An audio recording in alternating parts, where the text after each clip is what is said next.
Barrie Rice, NZ SAS, addressing the demons through the dark times to live a better life. Today I spoke with Barrie Rice, former New Zealand SAS operator, reality TV star, movie advisor and actor, author, and one of the original Blackwater Private Military Contractors. I would like to thank Jeff Tank Todd of toddgroup.com for connecting us and making this amazing interview happen. The show started off how I thought it would, but Barrie surprised the hell out of me 13 minutes from the end about his personal journey, and by God, it gave me goosebumps, and has turned out to be one of the most powerful shows I've ever had the honour to be a part of. Truly mind-blowing. We discussed Barrie's work and career from military to civilian security, his work with the America's Cup teams, and his experiences in close protection and private military contracting. Barrie shared his preference for working with American military personnel and his respect for Blackwater's founder, Erik Prince. He addressed the media's negative portrayal of Blackwater and the political complexities of military operations. Barrie also reflected on his combat training and his role in the movies Zero Dark 30 and Hurt Locker, and even his view on who really killed Osama bin Laden. That one surprised me and will surprise you. But, and unexpectedly, in the final 13 minutes of this podcast, Barrie opened up about his personal battles, providing a raw and honest account of his struggles with alcohol and mental health issues. He shared a look into the dark times he faced after and during his PMC work, the challenges in finding his footing back in civilian life, and the journey towards sobriety, well-being and happiness for himself and his family. Barrie's story is one of resilience and hope, as he shared the steps he took to reclaim his happiness and the lessons he learned about the importance of mental health support for veterans. Now, you won't find Barrie on Instagram or other social media at all, but you can find Barrie, and again, the last couple minutes of the show, he literally offered his help.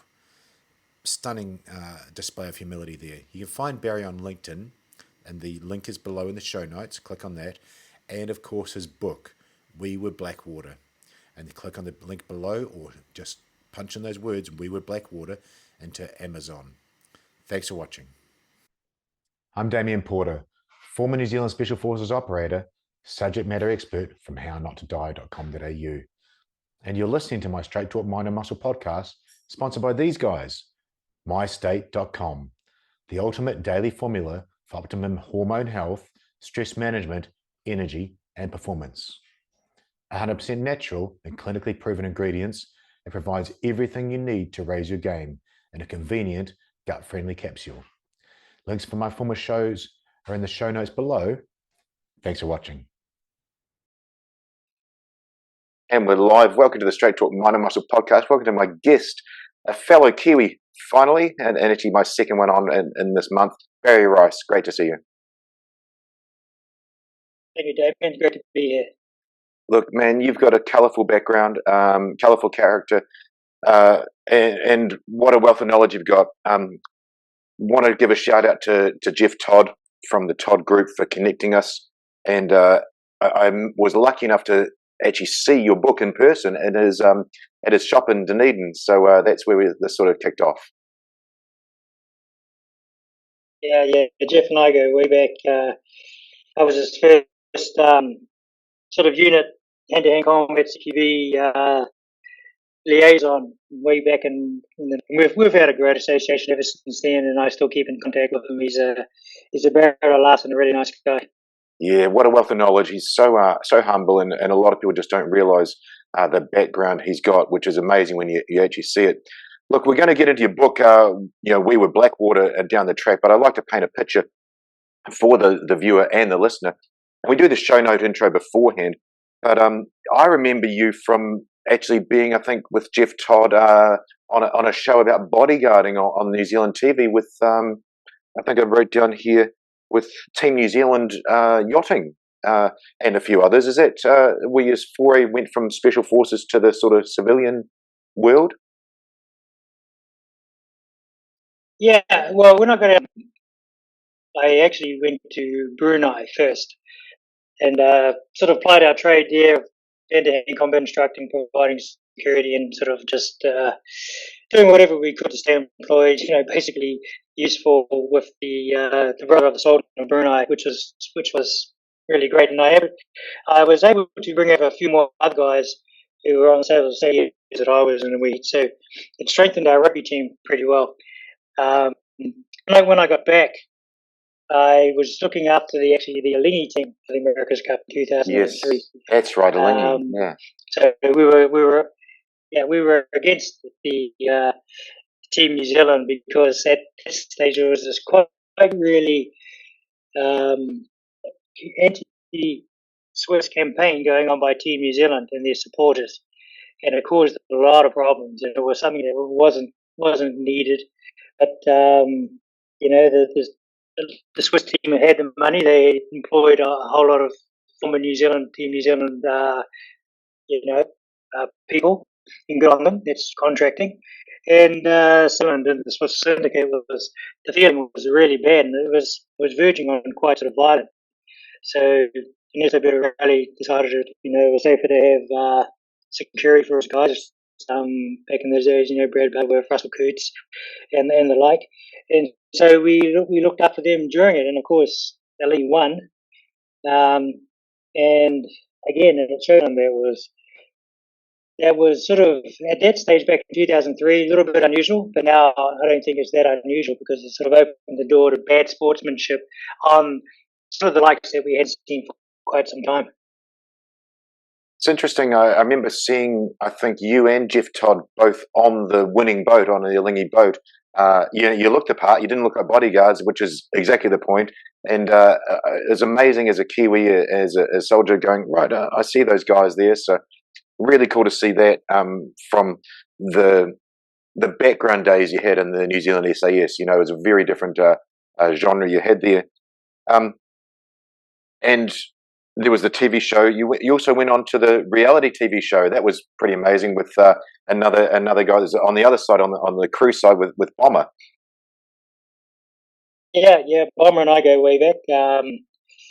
We teamed up after we got out. We both got out to do sort of TV stuff, and Bomber, he got me into Lord of the Rings, where he was a stuntman on Lord of the Rings. But sort of going back a little bit from there, I got a job working on special effects, and then I asked Bomber to help me out on a particular job, and that was his first step into the TV movie industry. And then it sort of carried on from there. Then he did the sort of support stuff, and I did that reality TV show, the Bodyguard show, and the one in Fiji, which was funny, but problems. And then we did, which I won't get too much into. But then we did Lord of the Rings as stuntman, and from there we've been doing TV shows and movies ever since. In fact, we did one together in Colombia.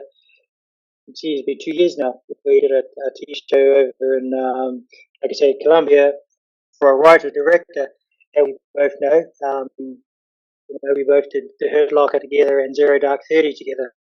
So we've kind of worked with each other as much as we can on different movie projects, sort of all around the world. It's amazing to me what comes out of New Zealand.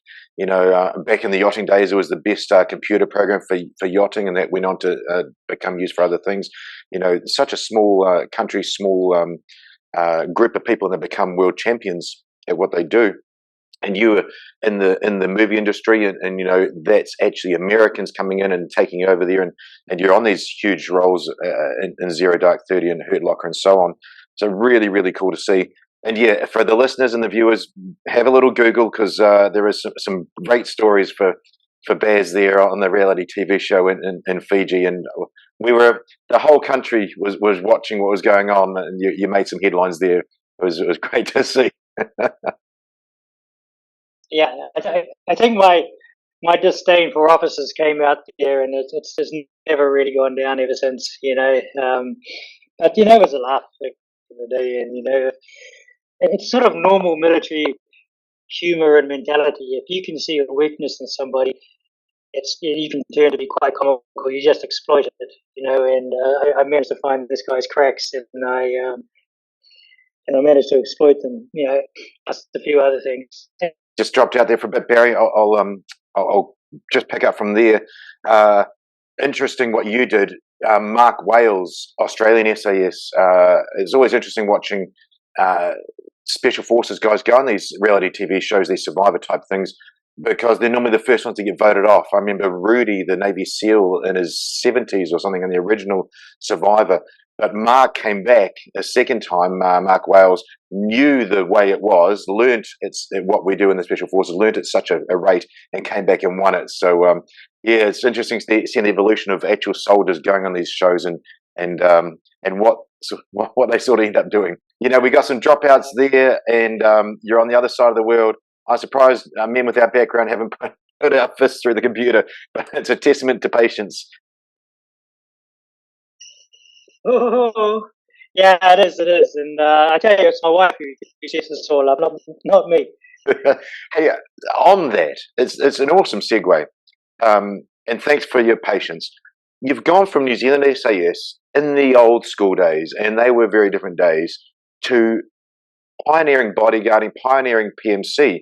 That's a fancy word, because really it used to be mercenaries. What was it like? I'm getting to the Blackwater days. What was it like going into bodyguarding? That's a very different clientele to work with than a bunch of rough guys in black. So what was that transition like, Barry? Yeah, I sort of weighed up my options as to what it is I wanted to do and what it is I could do. And what I wanted to do was close protection. I did try a few jobs in what we call Civvy Street, and I have to say I wasn't overly impressed. Um, I had a bit of trouble accepting being told what to do by people who I thought were sort of somewhat below me when it comes to sort of knowledge and standard wise, and this is in the security industry, civilian security industry. So I'd always had a bit of an issue with authority, but mainly because of what I'd seen. People who I had no problem with officers and whatever if they were competent. I didn't like hypocrisy. I didn't like do as I say just because I've got more rank than you. You had to sort of prove to me that you actually knew what you were talking about. And I found that was quite prevalent in Civvy Street.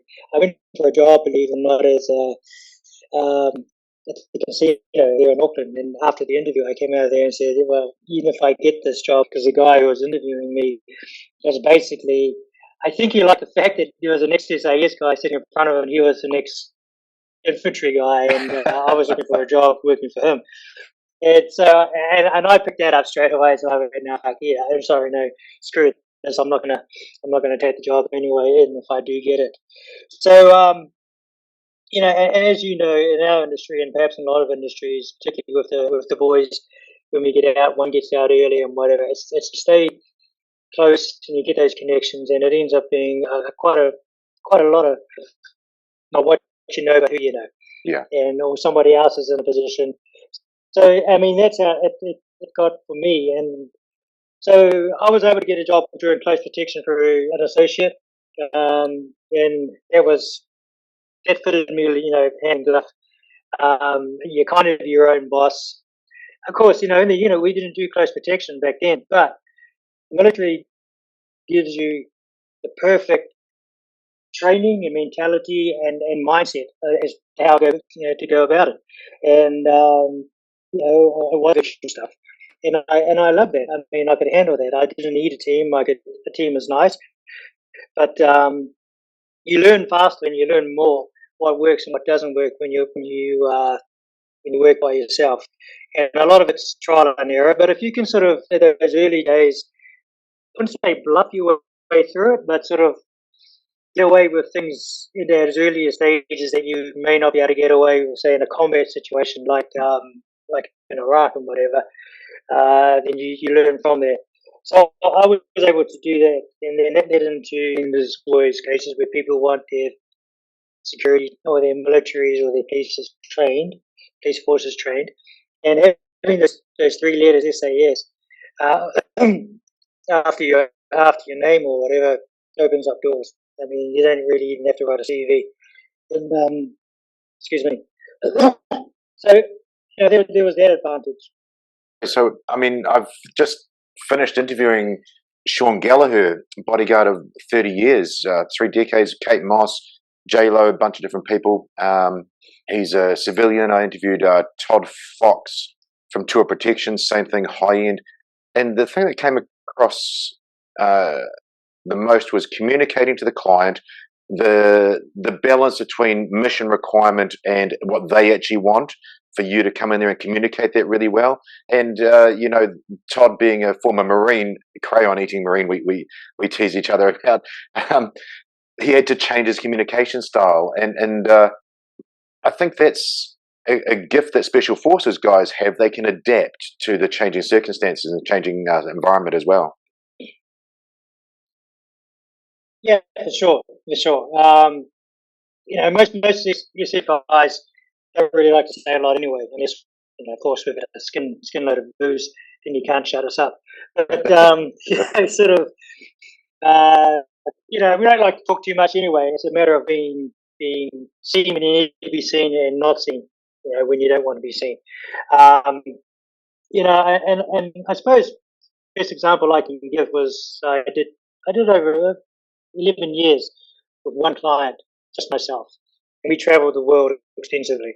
Every 6-7 days, perhaps even shorter, would be in a new country. And we did that for 10 years, getting on 11 years. And I always maintained, we were very close. We were very close. We lived together in hotels and houses all around the world. But I always maintained that distance of client-friend relationship. And that will always help you. Whenever you see is a disaster where, okay, some clients marry their security, it's a disaster. You never want to get that close, and it'll never last.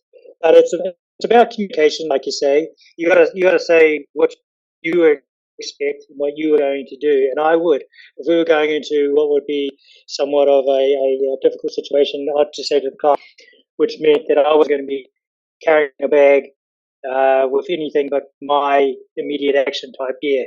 And he would understand that.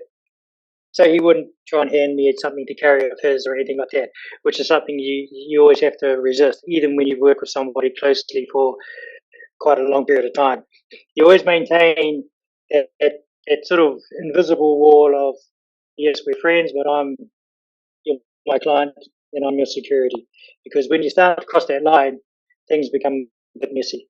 And you sort of knowing what you want to do, because it's just a normal human reaction to be able to form a bond with somebody. But if you always keep it separate, it makes your job a lot easier. Yeah, absolutely. Otherwise, complacency, I would suggest, it has a tendency to kick in. Yeah, it really does. It really does. And and even over the 10 years, I mean, I'd sort of test myself, and if I let something slip, I'd kick myself in the butt.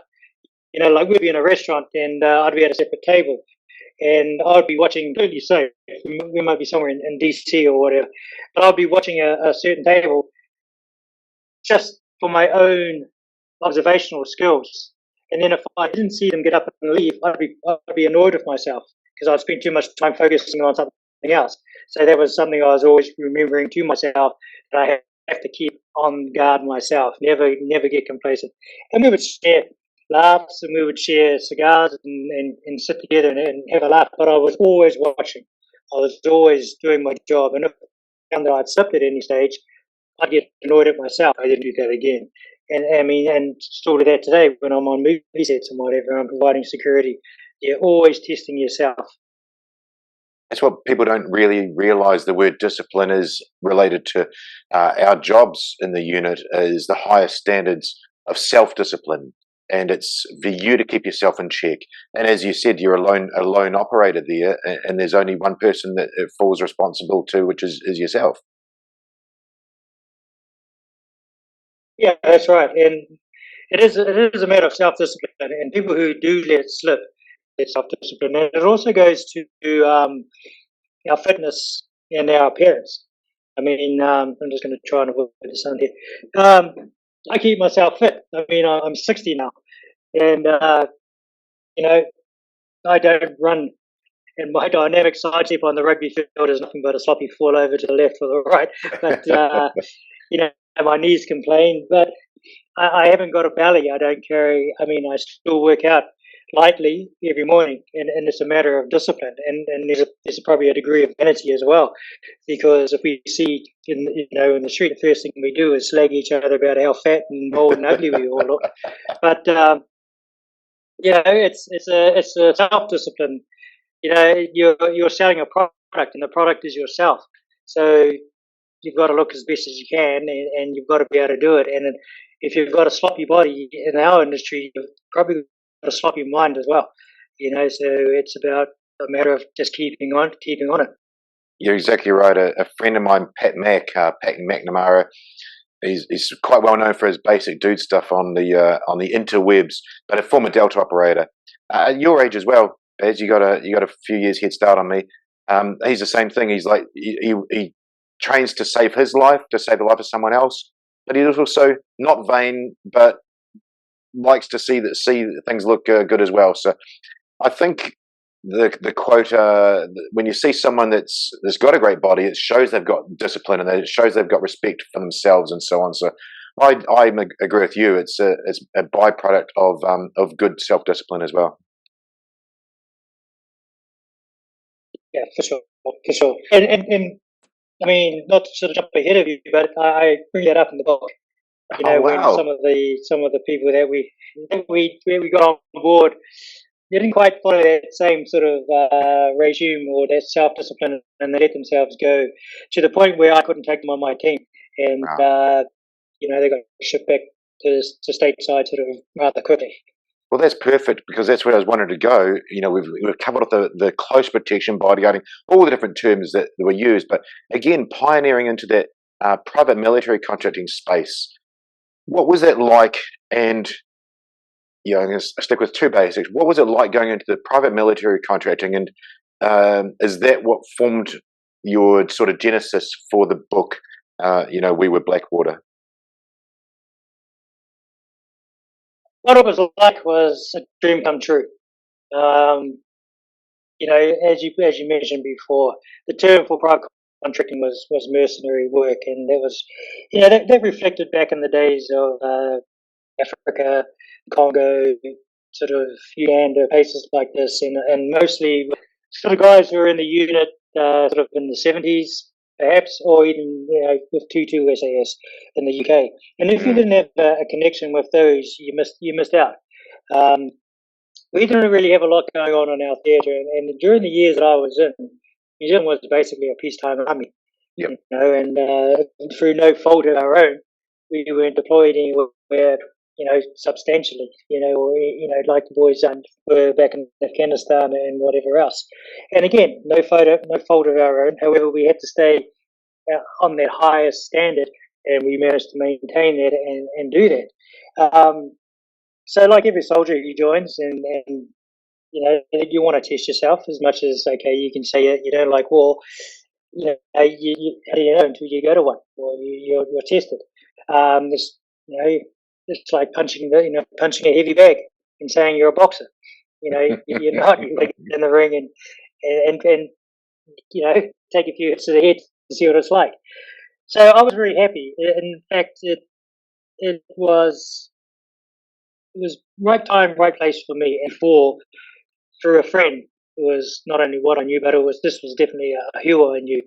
And they knew somebody in a US company who were looking for people. I sent my CV in, and SAS opens doors. So I got hired pretty quickly. And then there was that sort of, we mercenaries or are we private contractors? There is that sort of that difference in the name and the stigma that comes along with it. So, excuse me, we were called private contractors, and we were to a degree. We weren't there as initially or at all. Depends on how you look at it. We were there to provide protection and security for the rebuilding process that was going to happen in Iraq. So that's where you could get the sort of legitimate difference in terms between a mercenary and a private contractor. And those of us on the ground knew what the differences were. So if anyone said, okay, we went over there and we were a mercenary, that's not how it was, particularly not at the beginning anyway. So that eased a few minds. That made the swallowing of the pill, the fact that civilians were going to be used in a military for people to sort of digest. You know, getting over here and adjusting, it was for me, and I really have to thank the New Zealand Defence Force for this. It was easy. It was easy for me. I had no problems at all. You know, I think we have a pretty good way of getting on with other people. We know our limitations. We know, what we can and can't do. We're willing to learn. And going in with an American company, for me, which is what I wanted, was for me. I do have a bit of a, how do I say? I prefer to work with the Americans than I do with the Brits. Let's put it that way. I had worked with the Brits on a long look and exchange program, and I found the way they did things a little bit sort of, if it's not our way, it's the highway, where Americans aren't like that. Americans are willing to learn, they're willing to listen, and if you have something better to offer or to help it along, they'll allow you to put your 2 cents worth in. Where I found with the Brits, they actually did it, and Princess Goat, so that's not how we're going to do it. Sort of, it was you had to sort of get through that, and kind of, which I think it hinders them a bit.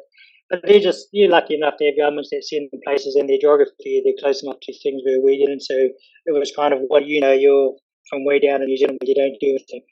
It doesn't mean that we didn't develop and we didn't learn and we didn't make things. So they weren't as they weren't willing to hear what we had to offer, and I've always had that opinion. And working with the first company I worked for, which was Custer Battles, being American, that they were willing to not so much listen, but Blackwater certainly. So we were willing to learn and not learn, but listen and take what I had to say if it was on board. And what was the progression that led to Blackwater, and that being part of your career path? I initially went over with a company called Custer Battles, and two guys who formed it, Mr. Custer and Mr. Battle, was both ex-US military. Got together, saw the opportunity, formed the company, got a contract providing convoy security from Kuwait to Baghdad for the military supplies coming up Tampa for the main MSR. However, when we arrived, or when I arrived in Jordan, I kind of had a look around and sort of, won't say sort of, well, I was being the great man, because I was the only non-American there. So I thought the caliber would be all XSF or all its top tier police or something rather for combat, yep. Similar to mine. And it wasn't necessarily the case. And, and it was a matter of putting boots on the ground for them, yep. because the more boots you have on the ground, the more money they can make from you. But I was lucky enough to meet up with 3 other guys. I stood out as the only non-American. And we gelled really quickly. We gelled, pretty well, and I cover that in the book. So I hung out with these other 3 guys, and we sort of categorized the other 3 guys that I'd met. It's something that we can do pretty well, and sort of just kept it at the back of my mind who to look out for and who not to. And then, we went into country, and once we were in country, we went for a training period, and it was there that any doubts about any sort of personal doubts that I had about my training and my abilities were sort of laid to rest. I'm not going to say I was impressed with myself because he sounded like a real dick, but I was very happy with how I performed compared to some of the people I'd flown in with. And again, it's a throwback to the training in the unit. The guys who trained me, were trained by guys who had come out of Vietnam. So really, Vietnam was our last operational conflict. So the guys who were training me hadn't really been anywhere either. But the standard was still there, and the standard that they had learned was passed on. Now, the guys I trained perhaps went on to Afghanistan or Timor and did very well. So it didn't even flow in the level of standard, and the way we did stuff had been maintained. And so how I was trained and what I'd learned and what I'd built on and what I was able to pass on before I got out worked very well for me in civilianry against some people who I thought would be somewhat better than me, because Americans get a lot more conflict opportunity than we ever did. Doesn't necessarily mean that they were any better, and it proved that perhaps a lot of them weren't. I've seen Erik Prince. He's been on the Sean Ryan show twice. For the listeners and the viewers, the boss of Blackwater, the creator, and he comes across very, very well as not as one of the boys, but someone who looks after the boys as a leader. We say boys, but after his staff, to the degree of having the air assets, to the degree of having QRF there, and so on. And it seemed like he had a pretty switched on idea of how it should sort of roll. We've heard a lot about Blackwater negatively in some press releases and so on. What was it like working for them, and do you go through that in your book? I do cover that in my book, and sort of just to sort of get into that, that leads on to why I wrote the book. One of the reasons I decided to write the book, and we can cover that in a minute, I suppose. Yeah. But Erik Prince is a great guy. I got to meet him several times whenever he came over to Baghdad. Unfortunately, the first time was after our boys got killed in Fallujah. However, he's an approachable guy. He remembers your name. He knows a bit about you. He does his homework on his boys, on his staff support, where he could, as necessary. Now, Blackwater Commercial was taken as a gamble. Right? How it was formed was there was a former Navy SEAL in Custer Battles, and there was a whole bunch of us who had come over from Jordan. We were very disillusioned with the support we were getting and how things were happening in Custer Battles. So we were there for, I think, even my first couple of runs. One vehicle driven by local, weapons we weren't sure if they're falling asleep on the rides. Wow. No QRF. It was real Mickey Mouse stuff. And this got back to, Custer Battles weren't in a position or weren't willing to do anything about it.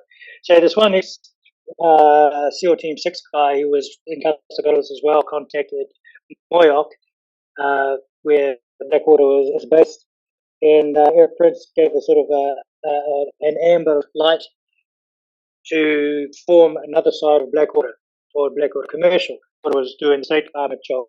They were doing OGA contracts, U.S. State Department and government stuff. They weren't really doing anything to do with the rebuilding. But it didn't take much convincing for Erik to realise that there was a lot of money to be made. Yeah. Providing security. It also allowed operators like myself, non-American, because previously you had to be an American security clearance guy to work for Blackwater. Right. And a lot of other sort of different American companies. So that wasn't a requirement, and we could provide non-contract services. So we had a meeting, and because I didn't really know this guy well, I was over until I said, I asked one of the boys that I was hanging with, and we got very closely when we met in Jordan, if I could have a meeting with this individual. And so I did in his room one night, and I stated my case. Now, again, this goes back to just those three initials, SAS. This guy was SEAL Team 6, so that's tier 1 in the SEAL community. Not my SAS. He had heard about me, but had never met me. So we started talking, and we clicked straight away. There was no peeing on poles and sniffing of bums. It was like, he agreed. If he can get me on board, he would. Yep. So, I was very happy with that.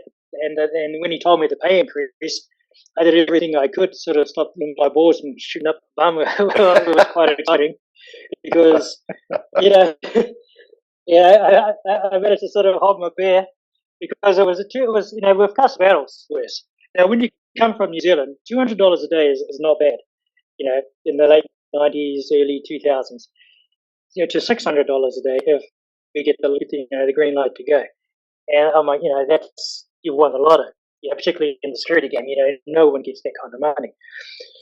So, you know, it provided Blackwater see that we're a viable option. So we all quit just the battles and drove off into the red zone and into the Ahamara Hotel in Karata and set up Blackwater. Before I finished the meeting with this individual, I sort of thought, well, you know, I'm here, I might as well try.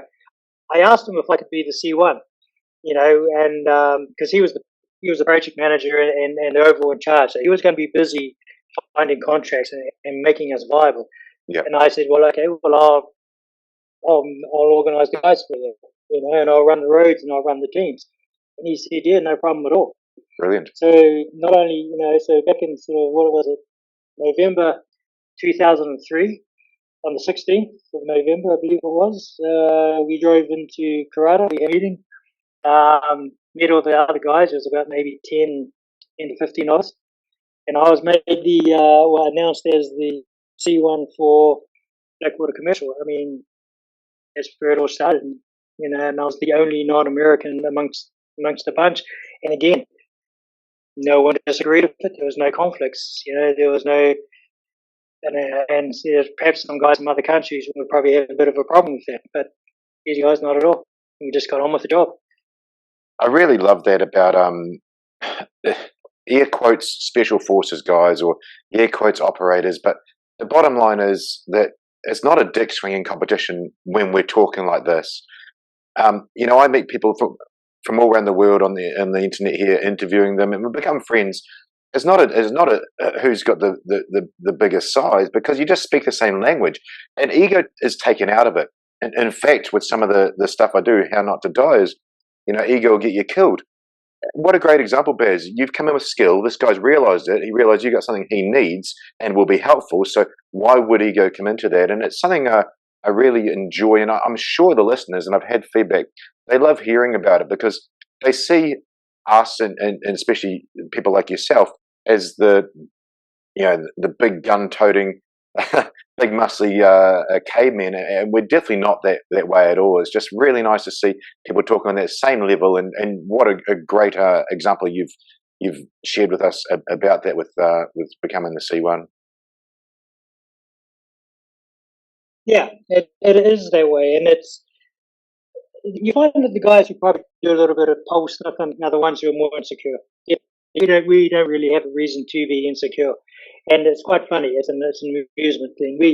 And again, I suppose this is probably a complete, total global SF thing, but particularly with our New Zealand sense of humour, is that we like to lead people on and take the pee out of them as much as we can, and we'll allow. I like to give people just enough rope to hang themselves, and I get great amusement out of it. You know, sort of like, yeah, keep talking, and the less you say speaks more about what what they're saying. Let people think, or open your mouth and remove all doubt that you're an idiot or something like that. You know, sort of it goes. I'm looking forward to. Sorry, mate. Just get back to. Okay, you go. Yeah. Yeah, just get back to Erik. Yeah, he's a great guy.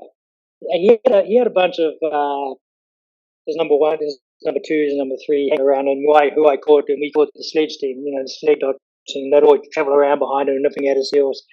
You know, sort of this is like his Batman, as it were. But he's had to sort of come out and justify Blackwater's, existence. You know, and he's done a very good job to it, because we got slaughtered as far as the media goes and everything else goes as the years went on. If anything bad that happened in Iraq was Blackwater. And he did a good job with that. He really looked after the guys very good. Yeah, he made mistakes. I mean, he made a lot of money. There was perhaps mistakes made after the boys had been killed in Fallujah as to, conversation with the families and how their contract came. He's just one guy, and he's got advisors, and he's down the circuit trying to sort of justify our presence. And that also was one of the reasons. There were several, but one of the reasons why I wanted to write. I ended up writing the book. Not wanted to write the book, but I did write the book was to just let people know what it was like in Blackwater as an operator, and to sort of clarify that we weren't half of what people thought about us or made, stories up about what we did. And I cover this in the book is that, there were often instances where companies would, they'd light somebody up on the road, they'd kill a civilian or they'd do something stupid. And they would say that they were with Blackwater. So we were getting a lot of blowback from people who weren't. And I mentioned this in the book. I actually had an Australian registered security company driving into our compound, so trying to get into our compound in Karata to hide out because they just shot somebody up and told the MPs that they were Blackwater, not realising that they had just driven into or trying to get into a Blackwater compound. So I told them we had to go quite quickly, and then made a call to Team House to let the State Department know that that incident that just happened on Bayer wasn't us, because we were getting quite a lot of that. Politics is an amazing thing, and you've been in it, you've seen it around you. I talk to some Green Beret buddies and some SEAL buddies just about every day on the interwebs and see what's going on. It's hard to believe, especially the latest. There was a woman on the Sean Ryan show again. She was a CIA targeter, so her ceiling or bird's eye view of what's going on is amazing. So it must have been really tough for you guys there. Really glad you've written the book on it, because really intrigued to see the insight you've had there as well. In the show notes, I'll definitely be putting at the start where to find your book. But if people are listening to this stage, where's the best place to purchase your book? It's out in Australia and New Zealand now. It is probably whatever bookstores are having it there, but the easiest way to get it is on Amazon. The publishing company, Brightback, you can get onto their website and send it off in the US and May. It's just a slow distribution, which is not a problem. But yeah, probably on Amazon, and please, whoever's listening, don't ask me for a signed copy, because I've bought about 50 copies myself to sign and send to people, because they say, well, I'll put the money in PayPal, but I feel a bit stupid saying, here's my PayPal account or whatever, put money in for a book. So I end up buying them, signing them, and then posting them off. Just imagine my signature's there if that's what you want. But I appreciate it. Believe me, the reason the book is probably sold so many is because I've bought so many. It's funny. I'm interviewing you now. I've known your background. I saw you, as I said before we started recording, saw you in the unit at one stage. You're so visible with these things, Zero Dark 30 on the reality TV shows. But you're really a great man. I don't know if anybody's interviewed you. I don't know. I haven't seen anything out there. Literally hearing from Barrie direct. So it's a real honour to do that. I do have two questions I'd like to pose to you to sort of wrap up, though, which is, I don't know how they'll go. I'm just an operator fireman on the other side of the world doing interview. The first question is Zero Dark 30. What an amazing movie. It told what was close to a real story. I'm intrigued personally, I'm sure the listeners are of the genre that listen to this in the military world, about the guy who shot Osama bin Laden, because really that was what your movie was about. I'll tell you what, connecting on the interwebs, I've never been so confident with someone that could reconnect. So it's great to have you back. It's my wife. I take no credit for it. It's my wife. She's the Steve Jobs. The other side of it is I had two questions to close on, and one might have just broken the internet, and literally it just did happen. You started in Zero Dark 30, you worked on Zero Dark 30, it was surrounding the bin Laden raid. My question, and the question that obviously many people around the world want to know, is who killed Osama bin Laden? Now, is there anything you can shed light on with that question? Okay. from what I knew before, and we did the movie, to what I know now, I suppose, with different sort of bits of research I've done, and what I certainly know about the US government is, was he killed by the SEAL teams? I mean, and it makes a nice story, and it's certainly plausible, but finding him wasn't as perhaps dramatic as the story was originally told, because I've been to Pakistan a few times, and the ISI are very, very good. They're very good intelligence service, and there's no way they would have somebody of that caliber being so close in one of their main military type cities without them knowing about it.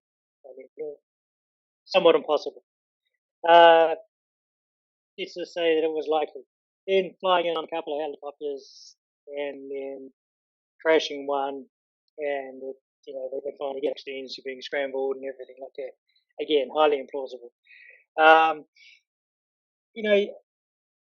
I would say that perhaps from what I know, the SEALs certainly could have killed him, but every door was open for them to go and get him, to make it a good Obama victory and a good story for the US, rather than say for the SEALs. But the fact that basically Pakistani says, "Oh, well, here he is. We're going to come and get him at this time, and whatever. We'll make sure nothing happens to you guys, whatever." Until then, that's how I find it a little bit difficult to believe that he was there for those years and they didn't know that he was there. The other side to it is that he had two of his wives there. He probably got so sick of them arguing, he said, "Come and get me. I've had enough of this." Oh, that's good. I would like to be right. I'd like to be right in one thing. Oh, mate, it's nice to see some Kiwi humour over. Everybody takes themselves so seriously, from the men, all the men who say they shot Bin Laden, and then all the theories going around. So yeah, I had to pose the question. And the last one I wanted to finish on. We started with Jeff Todd. It's how we connected. As I first saw you there with a lingy, and I wanted to touch on you've been an unarmed combat, a hand-to-hand combat instructor. I'm lucky enough to had Greg Thompson on. I think Michael Donvito, a lot of operators that are people that train high-end operators. How do you see the Todd system that you learnt and engaged in and have taught around the world? How does that be on par with other things around the world for actual use during a violent confrontation, for actual maybe combat in those situations? Yeah, cool. And good, it's a very good question. When I joined, we did karate, Judokan karate. Oh. I mean, that was terrible. Yeah. And don't even get me started. I mean, there was an instructor who was there who had been there for ages, and we stood there, we're doing katas, kiais, and all that sort of blocking, basement, and all that sort of touch, and it was terrible. And so Jeff came along at the right time, and when we learned Jeff's system of CQB, it was a breath of fresh air. It was like finally we're learning something that's practical. There was none of this bowing, grab, and it was dirty fighting. It was eyes, throat, knees, fight till you win. Don't go to ground if possible. If you do this. It was proper brawling. And it was also tailored because, okay, we're on a mission or we're doing something. We don't have a lot of energy. We don't have a lot of time to dick around. It's not a boxing match. The other guy could be a good fighter. So, you take him out as quickly and as violently as possible, and you use anything around you. There's no referees when you're doing this. So it was ideal. There was only 3 levels, 2 available to the civilians, and one for sort of as a higher grade, and it suited us perfectly. You're able to adapt it. You're able to move with it, and then we did that for quite a few years. And Jeff was always willing to sort of adapt it to how we could use it. And we brought over Larry Jordan, who was US Green Beret Special Forces, to adapt it. Really nice guy, really great guy. and it became sort of quite funny, quite famous, I suppose, when the Israelis brought out Krav Maga, okay, which was basically CQB. Krav Maga is basically just Israeli word for using. They just had better, I don't know, bigger, more platform for advertising it with the US, and everybody was interested in Krav Maga and was, is this better than that? Is that better than that? It's the same thing. It's the exact same thing. Now, I teach it. Well, I used to teach quite a lot because it's simple. And being military myself, we're not the brightest candles on the birthday cake sometimes. As long as it's quick and effective and we can get out of there without damaging ourselves. And no, I'm very grateful to Jeff, and I love talking to him about it. And I've taken people to his training center in Dunedin, and he runs courses in Thailand. And I recommend that if anyone gets the opportunity to train with him or even talk to him, to do it, because he's a wealth of knowledge and he's got some great stories. And it's set us on the right path, I believe. It set us on the right path. It got us out of the gi, got us out of the. And again, we're not flexible. Something that I wish I'd done. And there's no such thing as high kicks when you don't have to kick over any higher than a groin. So it suited us perfectly. Yeah, exactly. Well, I'm stunned at when that's 23 years I've practiced what he teaches, from being able to do it as a civilian and then in the military and then the special forces was actually pretty amazing. But I show people that I just put his show out today, actually, a 23-year police veteran and 15 years SWAT, generic term. And he's shot people in the face and he's done all these things. But when he saw this, immediately it just threw everything he'd done before out the window for the hand-to-hand. And most people do. But in my opinion, Barrie, if you're going to teach somebody something that needs it, they need to learn that fast. They can't practice for hours. The person you've got in front of you, what if they're a mum and they need it in the next hour when they're going to their car with their kid? It's important to be able to learn that fast and keep it simple. And I love what Jeff does. He does it to help others, and it's a credit to the system to hear you say that as well. Yeah, no, it's what he's stuck with and what he's come up with, and everybody who's gone through that system, if the knees are still capable now from we used to hammer each other something chronic, it's you don't forget it. I mean, it's nothing. It's not difficult. You don't forget it, and it's one of those sneaky skills too. It's kind of like, as I said, when you're the grey man or you just listen in and you just watch people, you've got it. You've still got it, and it's not that hard. And you're looking at people, and you're just looking at them and going, eyes, throat, knees. Which one am I going to take? Because I don't have the strength anymore, the flexibility, or the whatever to get into a dust up. But you can go to the gym all day. You're not going to do anything to develop strength in your eyes, your throat, or your knees. So and on the guy, so certainly the groin. So carry on, So that's a testament, and it was really well timed and well needed when we got it.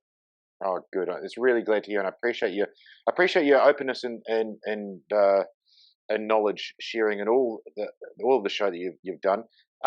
Look, thanks again for taking the time. Thanks for the patience. I've never had the dropouts we've had, and you've come back, so that's been amazing. And I'm really looking forward to the book. Being able to promote it here on the show. Jeff connecting us. It's been great to share your story. I didn't share the story about Fiji and perhaps the shenanigans that went on after the show. So look, thank you, Baz. It's been amazing having you on. You're a true. Hey, and actually, as I said before, you're the second Kiwi. The other old school guy was Alan Brosnan at Tees. So it's been great to share two old school veterans on the show. Yeah, thank you, David. And if I can just finish off, mate, with just one thing with people who are interested in the book. Yeah, please do. It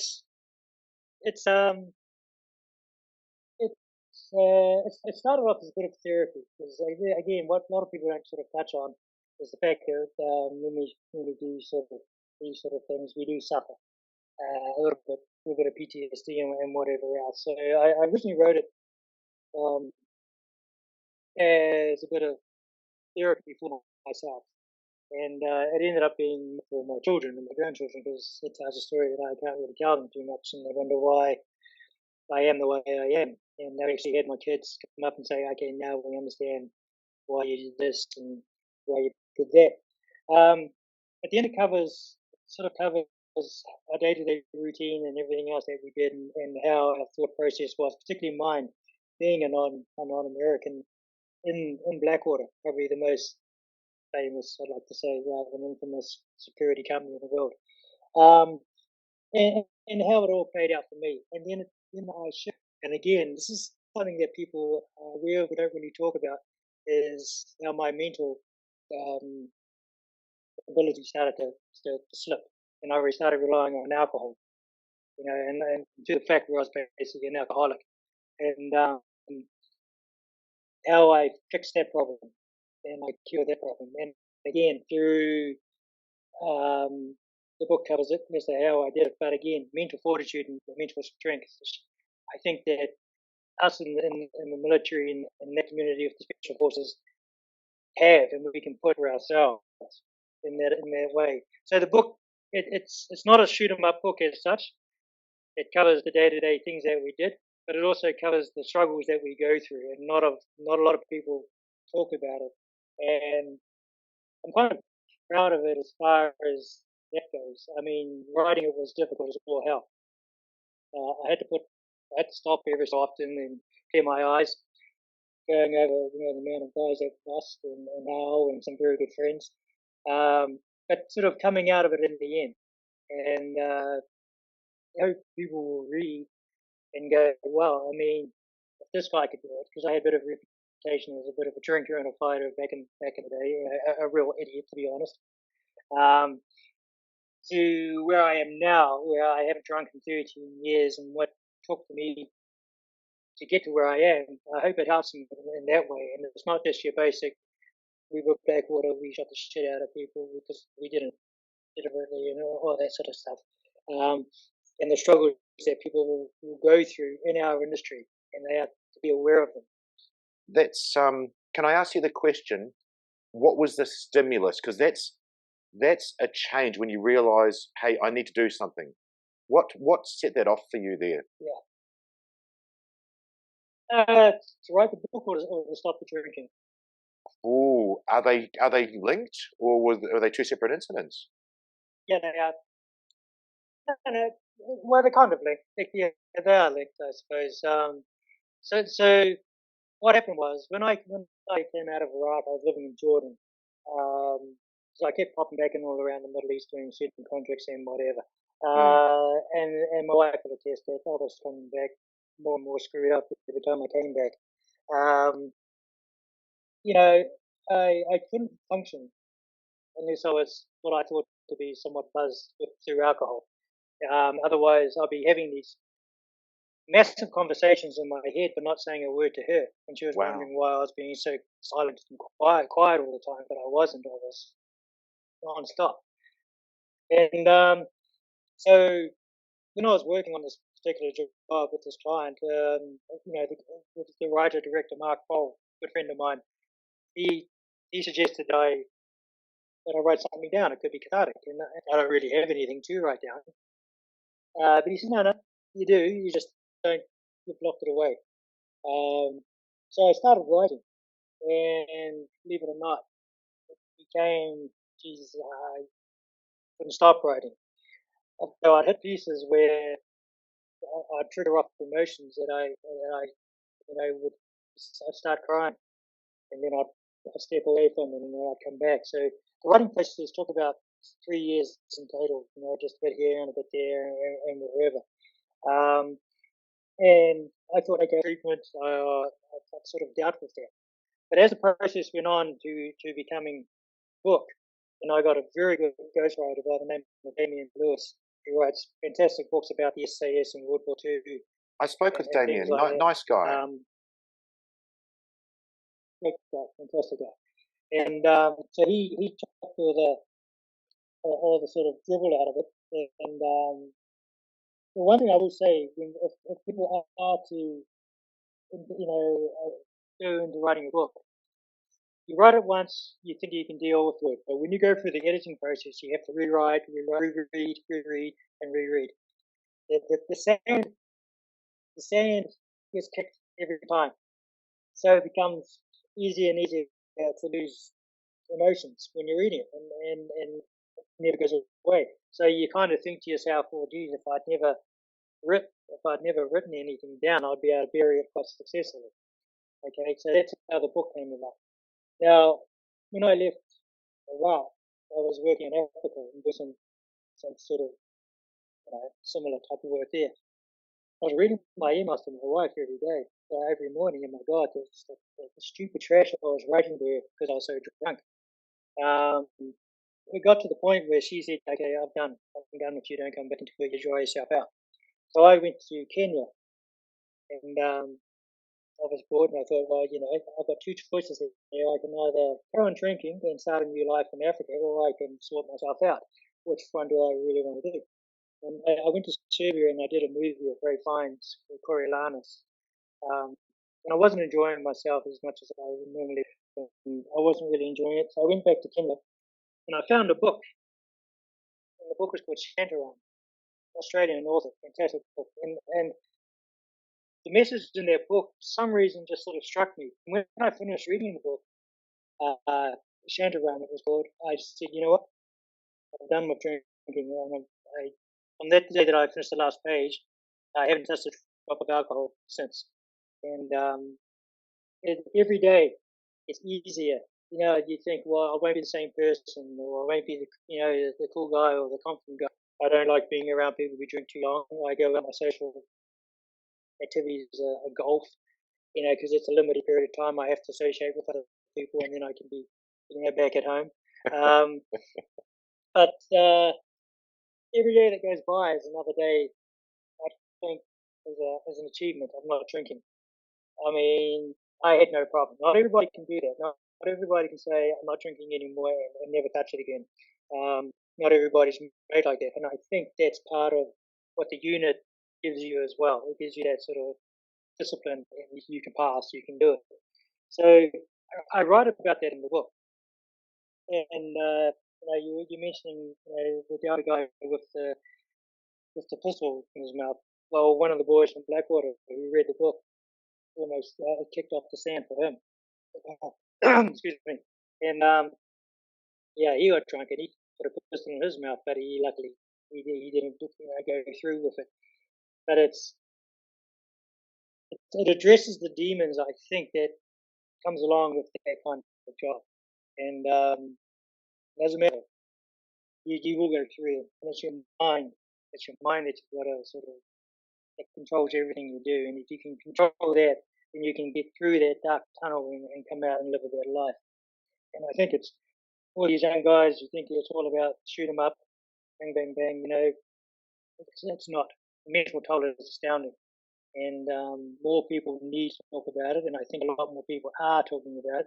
And certainly on podcasts like yourself, we're able to get that message out that doesn't make you less of a man. It perhaps makes you more of a man, a better human. And, so you have a problem, deal with it. And although I don't like social media, I mean, I can be reached on LinkedIn if people have any questions about what I went through and how I went through it. I'm more than willing to help them out if I can, because it's a horrible, horrible, destructive habit, I suppose, if you want to call it that. And if you can get through it, then I'm here to help you. Barrie, I can't thank you enough. I really only met you properly through this show. I interviewed Moo, a mutual friend of ours, mutual colleague, of ours, William Moffat, Sergeant Major of the Army, and he stunned me when he said his job, the Sergeant Major of the Army, his job is helping, is in the service of others.